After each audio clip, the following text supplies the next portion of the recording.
Greetings and welcome to the Chegg second quarter 2023 earnings conference call. At this time, all participants are in a listen-only mode. A brief question and answer session will follow the formal presentation. If anyone should require operator assistance during the conference, please press *0 on your telephone keypad. As a reminder, this conference is being recorded.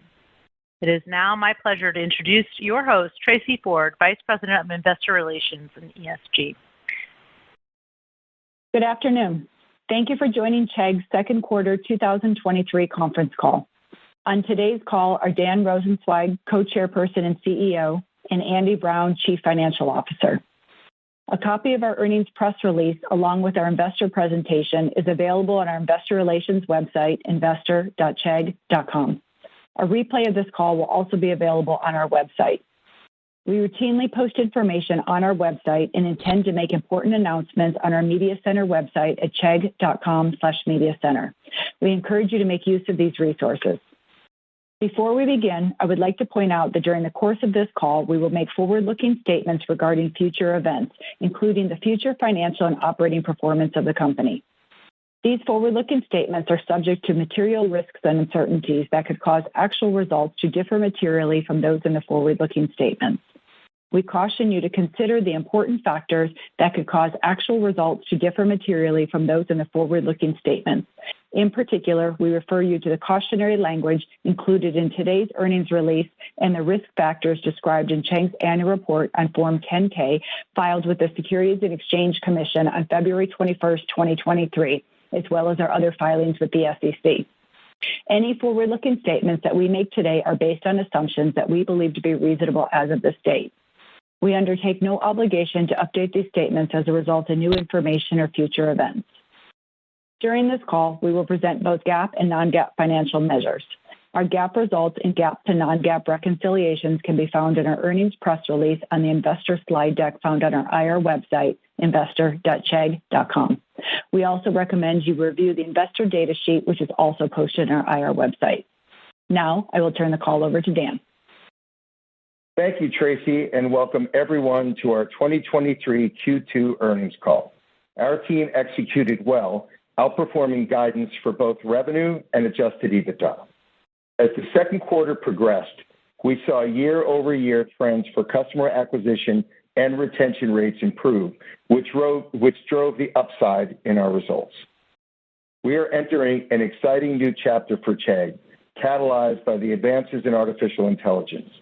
To take advantage of these new opportunities, Chegg has rapidly pivoted because we believe that category-defining companies with strong brand loyalty, sought-after services, and highly valuable data sets can leverage AI to grow and will create outsized returns. It is still early, and since we last reported, we've gained greater insights into students' use and perceptions of AI and how it relates to Chegg. Our recent survey shows students see ChatGPT and Chegg as complementary, with very different use cases.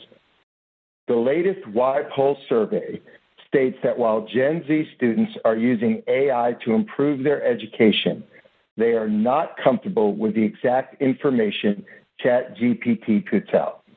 And it's become clear to us that a simple, high-quality, accurate, personal learning assistant is needed, and we feel we are uniquely positioned to deliver a world-class personal learning assistant.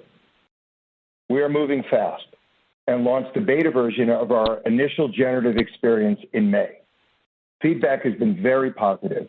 Specifically, our students like our simple user interface, which is conversational, and they have always trusted the quality, accuracy, and relevance of our proprietary step-by-step solutions. Our research also shows that 86% of students say that they prefer study help that is reviewed by human subject matter experts, and 85% say they want it to be personalized to their individual learning needs. So it is no surprise that engagement from our beta testers is extremely high, and they are interacting more with each question and are staying for significantly longer sessions. We appreciate that speed and execution are critical to our success. Our partnership with Scale AI, announced today, will allow us to accelerate our ability to deliver the new Chegg experience starting in the fall and rolling out over the course of the next 2 semesters. The new Chegg will combine the best of generative AI with Chegg's proprietary high-quality solutions and demonstrated ability to improve student outcomes. They can expect to see a much simpler conversational user interface, personalized learning pathways, more in-depth content, and the ability to transform it automatically into innovative study tools, such as practice tests, study guides, and flashcards. In order to further enhance our competitive moat and lower our costs, we are building our own large language models, which gives us the ability to train them specifically for education. Our LLMs will be trained with our unique data sets and with the help of our 150,000 subject matter experts. We expect to deliver a significantly enhanced and differentiated learning experience for students compared to the generic models that are available today. And this is just the beginning. I want to give you a sense of how big we believe this TAM expanding opportunity can be and how we plan to capture it. We intend to build the largest connected community of learners around the world with a truly scalable, affordable, adaptive learning assistant by combining the tools, pathways, and the accuracy that students depend on. Chegg's proven learning taxonomy, along with our deep history of data from schools, classes, and professors, sets us apart. We have said for years that students' challenges go way beyond the academic needs, and now, by leveraging advancements in artificial intelligence, we believe we can make a significant impact on reducing the nearly 40% of students who drop out of the higher education system and the more than 50% that never enter. Increasingly, students are connecting their academic journey with their skills-based needs in order to be employable in today's economy. Chegg is developing integrated skills pathways that will help students assess their current proficiency, identify their gaps, and then help them acquire those skills. We are in a great position to do this by leveraging our skills offerings, where we continue to see excellent growth. We also appreciate that students today face a wide variety of personal challenges that can get in the way of graduating on time or at all. We know that if we can connect students to solutions that address some of these issues, such as mental health, food insecurity, and financial barriers, we can improve their chances of finishing their education and thriving. We have created a concept video for you which illustrates how this may all come together, which you can review within our investor deck posted on our IR website. More than 50% of the world's population is below the age of 30, and they have increasingly turned online to advance themselves academically and professionally.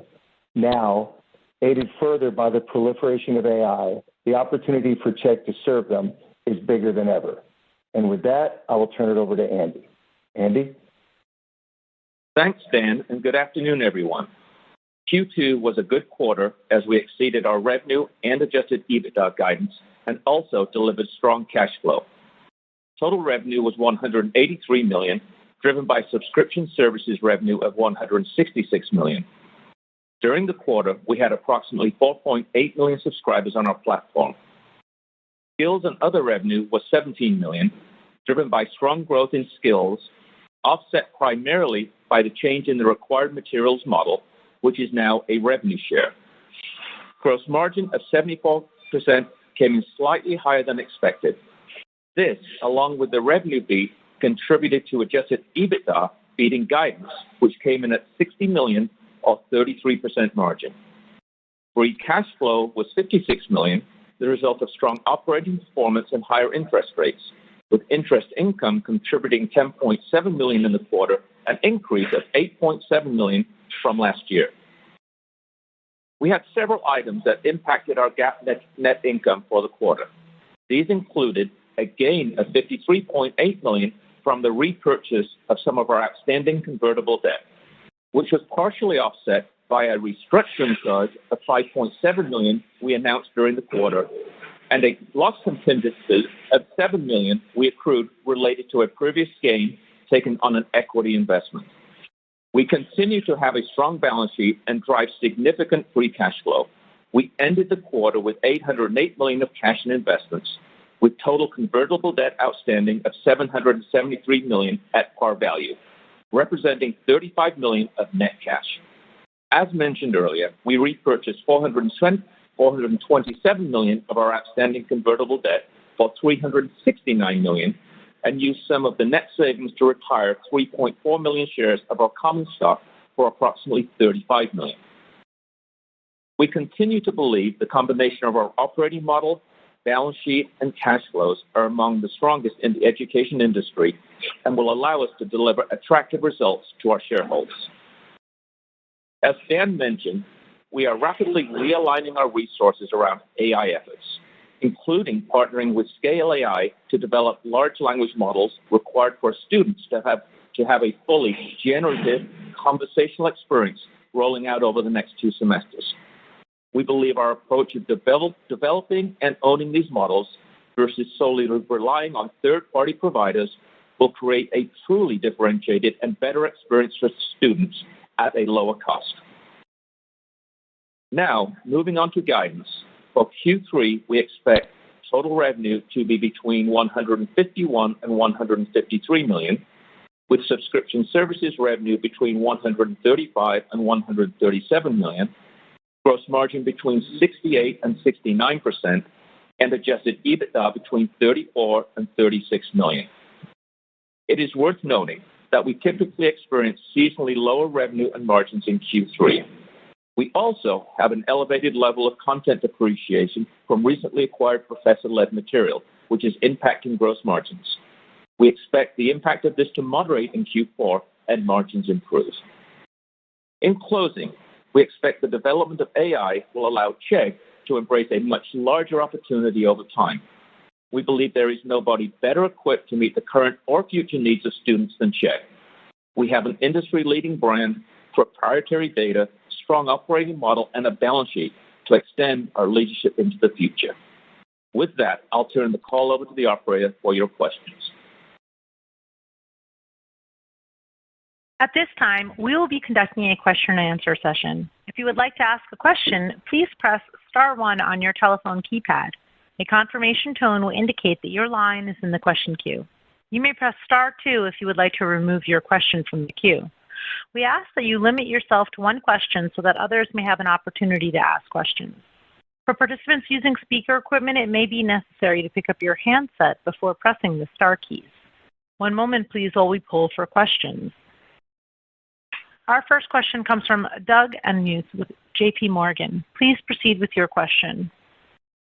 Thanks for taking the questions. Can you just talk about how the new AI experience with Scale AI will differ from Chegg Math and kind of the path that you've been going down? And then I guess second, if you could also just talk about the drivers you think of the 2Q improvements around customer acquisition and retention as you went through the quarter. Is that just distance, you think, from the ChatGPT launch, or more of the students recognizing, perhaps some of the deficiencies on that side? Thanks.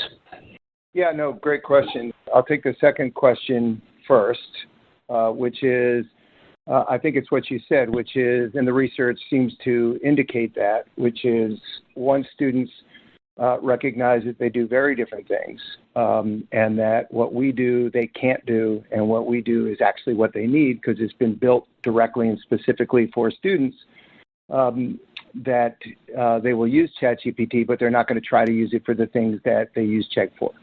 And our current research seems to indicate that the overwhelming majority that those that use both plan to remain with Chegg. So I think that's very good news, and it's an update on what we've seen, and I think the results seem to suggest that. So that's really good news for us. The second thing, the first question that you asked, which is how does it differ? Really what it is instead of building a separate product, we have in R ripping Chegg down to its studs and completely rebuilding the user experience so that it's available to everybody that uses CS and CSP. So it is the same vision, and that's why we supplied a concept video for people to really get an understanding of just how great that this can be and how different it is from the existing experience, how much more conversational, how much more simple, easy interface, conversational in nature. And one of the really cool things that we'll be able to do differently than anybody else will be able to do is take the 100 million plus questions that we have and all the data we've been able to collect and create completely personalized learning experiences on a per user basis based on knowing not only the history of that particular student, but others that have gone to that school, that class, and with that professor. So that is not something that any generalist AI can do, or frankly, anybody else in the education space could do, because we have the largest direct-to-consumer list. So that's pretty exciting. And then to take the way they learn best and actually build study tools out of the content they're using without them having to do anything. So I think our ease of use and the difficulty in using ChatGPT, the fact that it's overwhelmingly for writing and not for learning, I think those things were pretty significant in affecting those trends to the positive, which is great for us and great for our shareholders. And then, instead of it just being Chegg Made, it's just going to be Chegg. What Scale AI does is something very different. We continue to work with ChatGPT, just as we announced, and that's all the conversational nature and the descriptions and explanations and things of that nature, which is what it does well. What Scale AI does is allow us to use what Chegg uniquely has, which is our data, our history, our user information, our content, and create very specific and unique learning experiences for each student. So this is the differentiator. We were always planning on building this. Working with Scale AI will allow us to do all of the categories we have much faster. So instead of launching with just a few, we will be doing a rolling launch and get to all 26 of them in a much more rapid period of time. So it's a great deal. They're an extraordinarily great partner. They work with ChatGPT. They work with everybody. But we will continue to work with all the relevant generalists that can supply value inside of our system. But what Scale AI does is allow us to leverage what we uniquely have that no one else has and everybody else wants. That's very helpful. Thank you, Dan.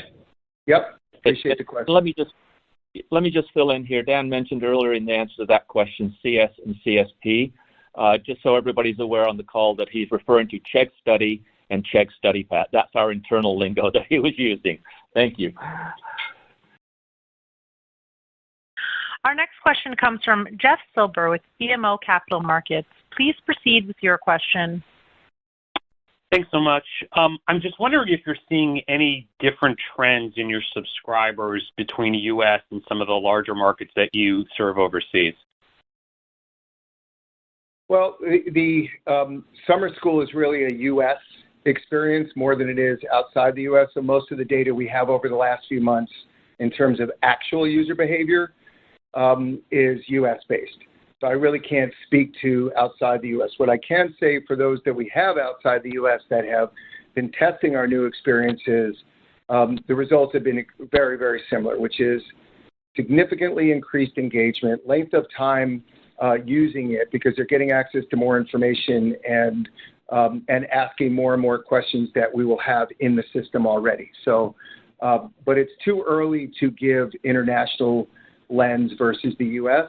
I think we'll be able to do a lot more of that on the next call because really the semester picks up in about 2 weeks. So sort of the last week or two of August through the first 2 weeks of September is the overwhelming majority of when the good stuff happens. Okay, that's helpful. Yep. I know I'm sorry. Go ahead. In the past, you've talked about the strong visibility in your business, and I'm just curious, what do you need to see before you think you'll start talking about annual guidance again? Yeah, we asked ourselves that same question, and I'm sure Andy's going to have some perspective on this, but I think for the moment, given the volatility of how people are reacting to information, our lens right now is to focus on what's right ahead of us, which we have really great confidence in. And as we build a few of those, I think it leads us back to where you're asking. What I will just, add to what I said earlier is as the semester evolves, third, fourth week of August, first couple of weeks in September, that gives us a really good lens into, obviously, to Q4. And since Q1 is a rollover from Q4, I think we're getting closer to that. But I think we're just going to stay with what we're doing now because it's just a more conservative approach to things. And I think, we learned the impact of the volatility of people just, in my opinion, overreacting to information that we provided. Andy, I don't know if you have more to add to that. No, Dan, I think you nailed it. I think, and Jeff, you're aware, obviously, the season starts to pick up, like Dan said, in the next couple of weeks. If we continue to see the trends we've seen over the last few months, that'll certainly give us more confidence. But we need a few more periods before we get to that point. Okay, fair enough. Thanks so much. Yep. Our next question comes from Eric Sheridan with Goldman Sachs. Please proceed with your question. Thanks so much for allowing me to ask two questions, if I could quickly. One would just be the cost question. So when we talked 3 months ago, you laid out a strategy around Chegg Math and OpenAI. With this new strategy, how different is the potential cost or investment implications for this approach versus the prior approach, and how should we sort of bring that back and reflect that in cadence of either margin or needed to invest in the business? And then I'm just a little bit unclear, so the second will be a follow-up.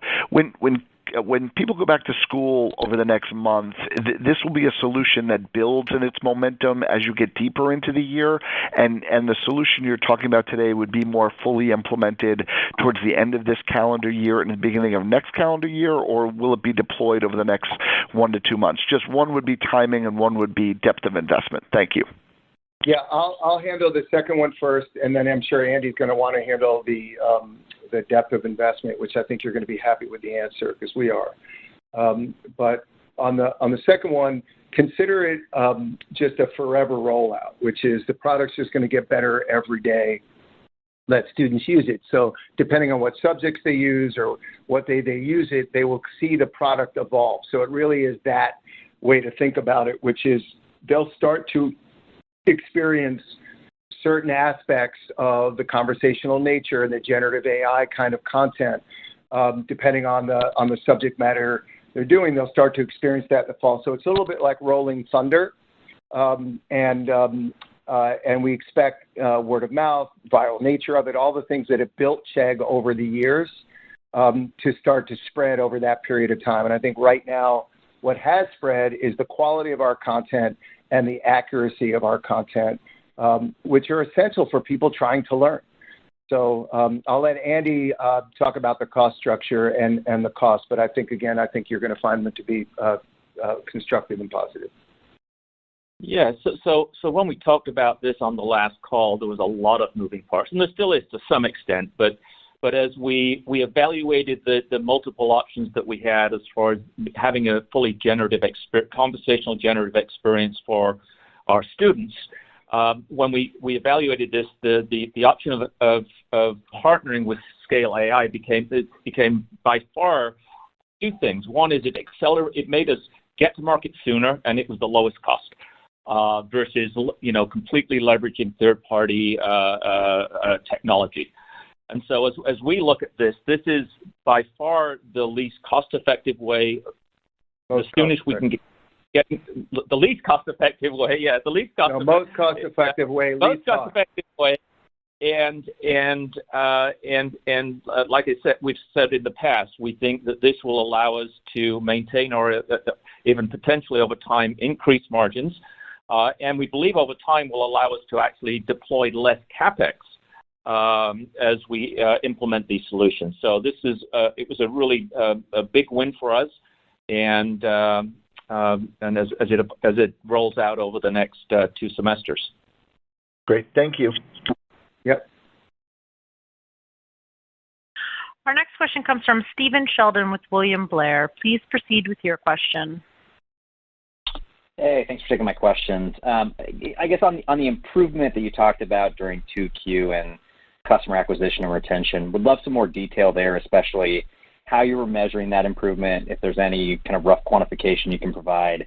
And also, did you see some of those trends continue into early third quarter, thinking about July? Yeah, so what we're referring to are, obviously everybody that runs a company should know the levers in their business. Andy has explained subscription math multiple times. And so it really is, what is your retention rates? And in retention rates, you look at a lot of different variables, which is what's up for renewal, what canceled, what percentage renewed, those kinds of things. So we have been seeing a decrease in cancels, which is excellent. And we have been seeing an increase in people that are up for renewal that renewed. So those metrics are basically, we're seeing higher retention rate, which is great. The second one is new accounts, which is really where all of this challenge has started, because we used to do, before COVID, we used to do about 3.2 million new accounts a year, and we peaked at peak COVID at about 5.8 million. Now we have remained above 5 million, so we're really so far ahead of where we were before COVID that the company's just accelerated. So it always surprises me when people don't really understand how big we've become compared to what we were just a few years ago. But what we're referring to now is the trend in new account growth. So we were seeing declining new account growth, and it was pretty substantial, and that is improving each and every month, including in July. So we're getting closer to our objective of returning to growth. Very helpful. Good to hear. One quick follow-up. I just noticed that you didn't use Chegg Math branding at all in the press release or prepared remarks. Was that intentional? And I guess, are you considering changing the potential branding there at all? Yeah, I mean, the point we're trying to make here is it's no longer going to be a separate product. It's Chegg. And when I say Chegg, initially it's Chegg Study and Chegg Study Pack. Obviously, AI will be integrated into everything, including skills and writing and math.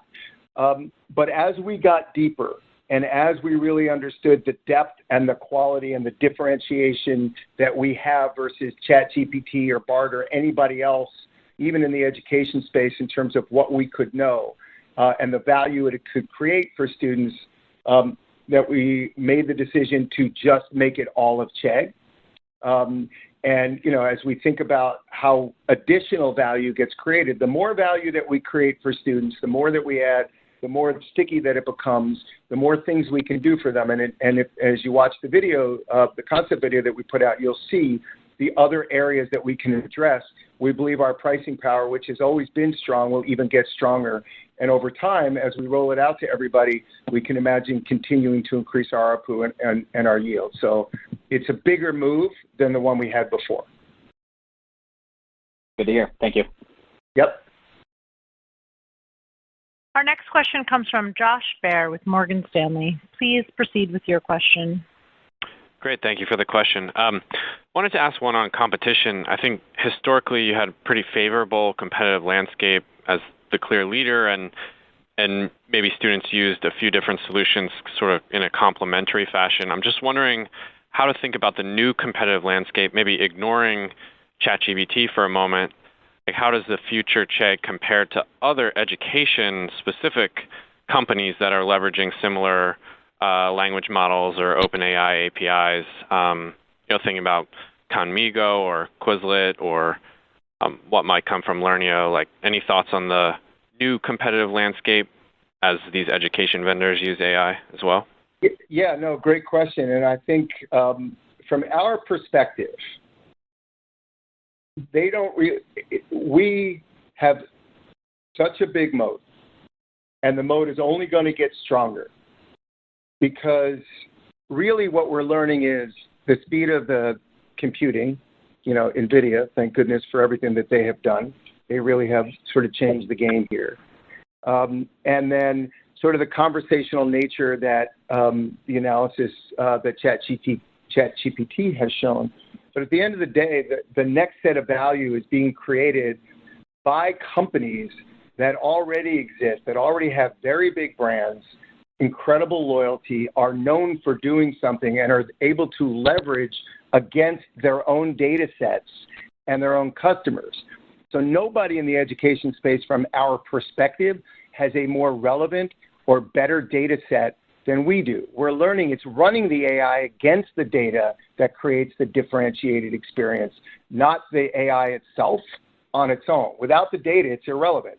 That's why these generalists can't do what we do. And so by keeping it proprietary, and as Andy said, building our own LLMs, we think our moat gets only bigger. The second thing is it does take capital to invest, and none of them really have it. I think we generate more free cash flow than most of them generate revenue in total. So the actual size of these companies is insignificant versus what Chegg has in terms of a business, the data sets, and the capabilities to do it. What you've seen is mostly just sort of chatbots versus what we're building. And I think you'll be able to compare our concept video as where we're going with what you see from them. I think you'll leave with similar perspective that we do, which is our moat only gets bigger, and it was already big. Thanks, Dan. That's helpful. And then one quick one for Andy on CapEx. The lowest quarterly level since 2018, I think. Just wondering how much of that was lower engagement or Q&A from students versus leveraging Gen AI for your own content creation. Essentially, like, is this level that we saw sustainable, or how should we think about CapEx going forward? Thanks. No, it was fairly seasonally low, without a doubt. We have, it's probably it's the quarter where we have the fewest students actually in school, right? Summer school, while it seems to have gone well for us, it's still a small period of time. So no, we wouldn't expect that, but we do expect CapEx efficiencies beyond this. We do believe that as we start implementing some of our AI solutions, that will have a benefit on CapEx as we move into, call it into 2024 for sake of argument at this point. And so the reason for that, by the way, I think Andy explained it perfectly. The reason for that is the cost of content, each particular piece of content should get less for us being able to leverage AI versus everything always being human. So the cost of content will actually be able to answer more questions than we've ever answered before at a lower rate on a per question basis, and therefore overall spending. So I think some of the other areas that we were investing in, like professor-led content and things of those nature, become much less important in this new world. And the ability to leverage the data we have with ChatGPT and Scale AI to create unique learning paths is really going to be the differentiator. And so, and that's the reason for what Andy was saying. Mm-hmm. Great, thanks. Yep. Our next question comes from Ryan McDonald with Needham & Company. Please proceed with your question. Thanks for taking my questions. I'll have two separate ones in this. On the first one is just a clarification, Dan, in terms of your commentary around retention rates and sort of the new accounts sign-ups improving. Should we expect then, second quarter subscriber counts to sort of trough here in 2Q and start to see improvements as we go into the back half of the year? And then separately, just curious to get your thoughts. There was some research out, I think, Stanford and Berkeley, in mid-July about sort of potentially the maybe declining or lack of efficacy from GPT-4 on math problems. And just wondering if you're using that at all when you think about the additional rollout of Chegg of, leaning into that math use case more and sort of the functionality you have within Mathway to further differentiate yourself. Thanks. Yeah, good questions. Let me take the second one first. One of the things about the college market that we've learned over the years is it's very viral in nature in terms of students communicate to one another. And I think that's to our advantage. It was when we were building the company, and I think people got very excited about ChatGPT, and we are too, by the way, and AI in terms of helping education. I mean, if you're going to apply AI to anything, how great would it be if it could help people of all backgrounds, all walks of life, have the ability to elevate themselves both with academic support and skills-based support. I think we'd all root for that, and that's what Chegg is building. And I think that's why a lot of people are rooting for our success. That would surprise you in terms of the people that have been calling to be interested and to help. So that message gets out on its own, and it takes one person getting the wrong information to destroy their semester. And so that's happened pretty quickly, and I think we're known for our accuracy. So there's really nothing more to lead into it because we're great and getting better. To be honest with you, I think I forgot the first question. Would you mind re-asking it? Yeah. It was around the commentary in one of the previous Q&A around retention rates, and that you're seeing sort of fewer cancellations and more subscribers that are up for renewal actually renewing. So as you think about sort of that dynamic, would we expect sort of second quarter subscriber count to be sort of the trough level here, and you start to see growth in that metric as we get into the back half of this year? I think, and I'm sure Andy will add to this. From our perspective, I think we're going to stick to the one quarter at a time, like we mentioned earlier, because we've had false promises before in terms of what we see, but we if current trends continue, and we'll find out if current trends continue as the year goes on, then I think you'll see a very different and a very positive trend that we're all looking for and all expect to happen. We do expect to return to growth.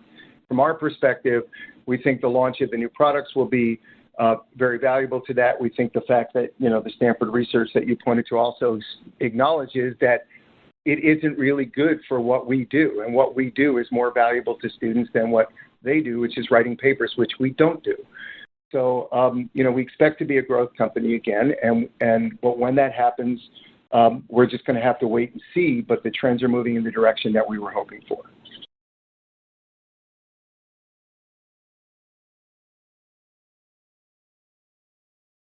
Our next question comes from Alex Furman with Craig-Hallum. Please proceed with your question. Hey guys, thanks very much for taking my question. I was hoping you could talk a little bit about your business in emerging markets and specifically India. I think in the past you said that maybe hadn't handled the rollout of payments so well in India. Can you give us a little bit of an update on the timeline to roll debit card acceptance in India and when you could start to see that market move the needle?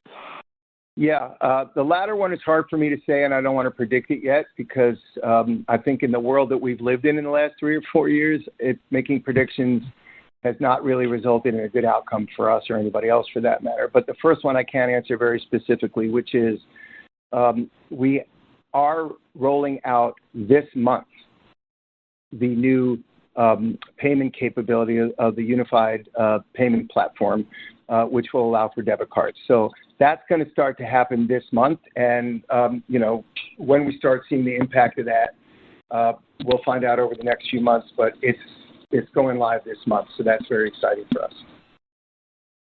Okay, that's really helpful. Thank you. Yep, appreciate the question. Our next question comes from Brent Thill with Jefferies. Please proceed with your question. Dan, just on the tone of demand you saw in Q2 and going into the later summer, can you just bring us up to speed on that and ultimately, anything new in the playbook and going back to school season here that you're seeing that may be working or contemplating? Thanks. Yeah, no, look, to give you a sense to your question of the scale, semester winds down, school starts, we have summer school, and then the school semester really picks up. So the volume will double, then triple, and then go up by about 50% again, all within a 3.5 to 4 week period. And that period will start in about 2 weeks from now, and I think we'll peak around the first 10 days of September in terms of what we're expecting in terms of when our real new account volume happens, and we're prepared for that. Now, in terms of the go-to-market, we've always been really good at go-to-market. I think you've seen that. No one else has anything near the size that we do of paid subscribers. I mean, in the education space, others have tried. No one else has succeeded. As I said, we generate more EBITDA than most companies do in revenue. So we're very good at it, but I think the channels that have been working, obviously TikTok is a channel over the last couple of years that has become much more significant to us in terms of us being able to use clips and influencers who are using our content to teach people, and that's been really effective for us. So I would say that's the only new one on the horizon that we're leaning into more than we have in the past.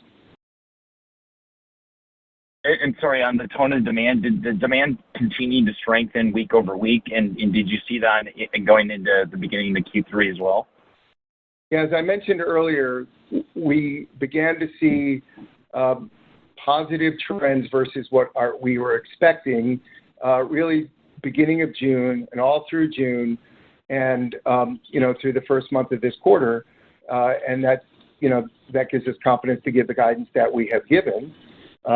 Things can change because, as I say, the last 2 weeks of August are as big as the first 3 weeks of the first 2 to 3 weeks of August. So, 1 week will be larger. 1 day will be larger than a week in the peak season versus the trough season.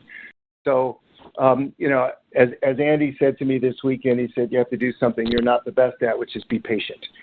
So I, like the rest of you, are just going to be patient as we go through it. But what we were hoping to see now, we are seeing, and what we were seeing in terms of the positive trends has continued.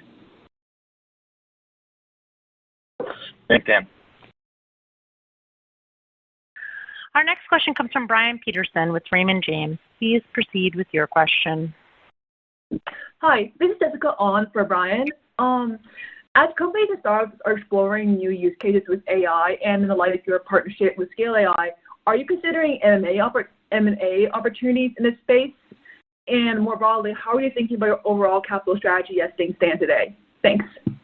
Yeah, I'll do the first part. Let Andy do the second part on our capital strategy, because I think people should see the work that they've done and recognize, what he's done with the debt and buying back stock has been really effective for shareholders, which is why I think people were confused that we weren't net cash positive to our debt, but we are, and that's really Andy and his team's great work. In terms of M&A, look, the thing that you want, that companies are going to need is the data and the database and the customer list.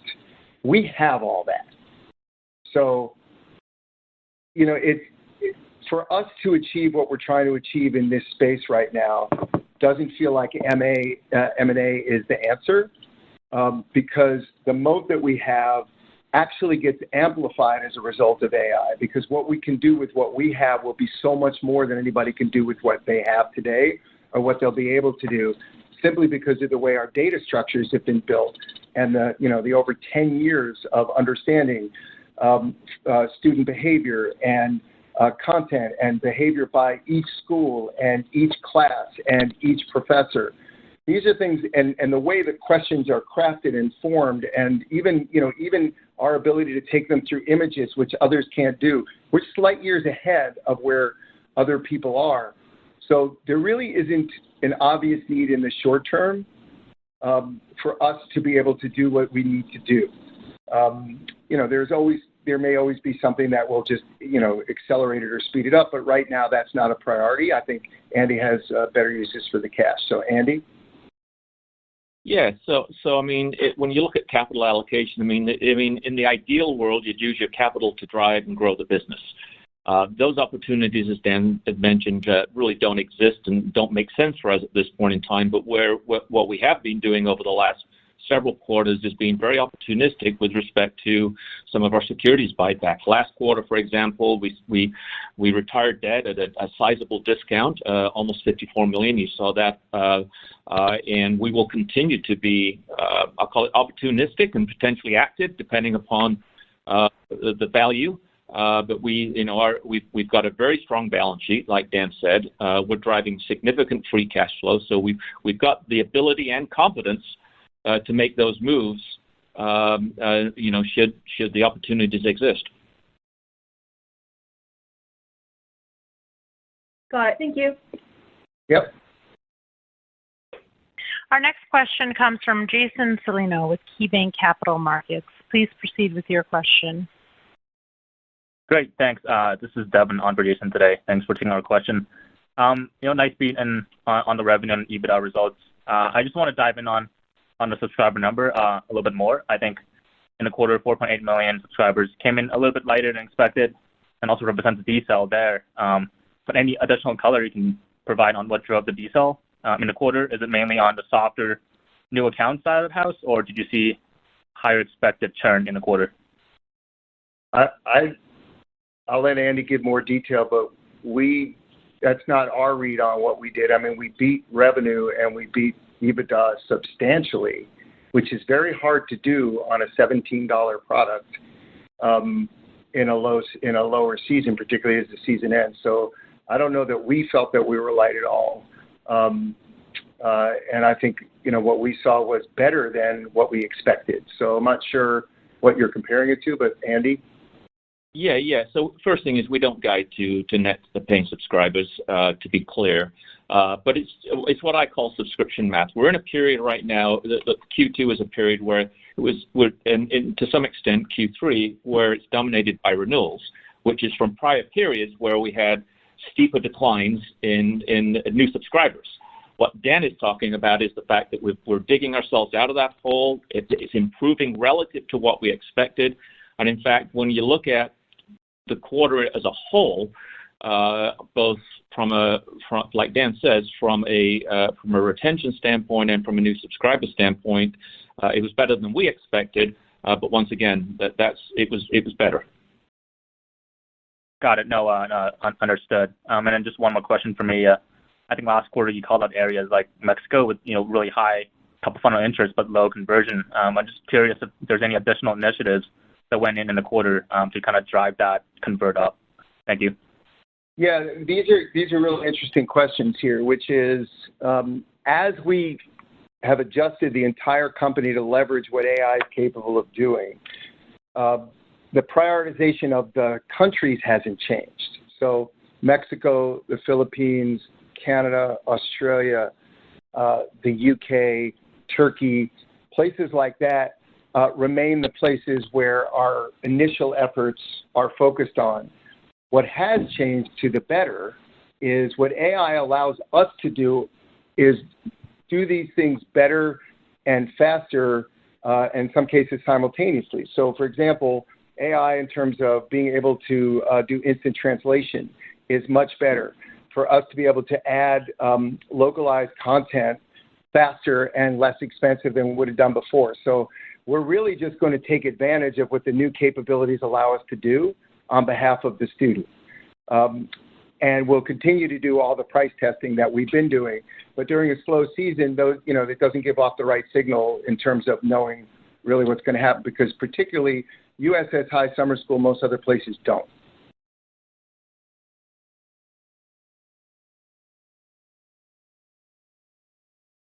There are no further questions at this time. I would now like to turn the floor back over to Dan Rosensweig for closing comments. Yep. Thank you, everybody. Thanks for your questions. We're really proud of the team and the results. As the information and the awareness of AI evolves and its capabilities evolve, we believe that history is a good guide here, which is the players that have really big brands, really unique and proprietary assets that are valuable, can leverage new technology and new capabilities to the advantage of their customers and therefore the advantage of their business models. And I think you're beginning to see that, whether it's Adobe or Microsoft or Google or ServiceNow or any of these companies that have built really strong relationships and loyalty and expectations of quality with their audiences are going to be able to do things faster and we believe at a lower cost over time and differentiate themselves from their competitors. So we are excited about the momentum that we are seeing right now. We are going to take things one quarter at a time until we get comfortable that this is, sustainable. We expect to return to growth. And as we do, you'll see the margins continue to improve. We have remained over 30% margins for the last several years. So we have the capital necessary, the business model to get it right, and this proprietary data set that others wish that they could get access to, that we are not giving it to them. We are going to use it and build our own LLMs to our advantage. And so the next 6 months are going to be super exciting for Chegg, and we're just heads down working. So thank you all for joining the call. Enjoy the rest of your summer. Thanks.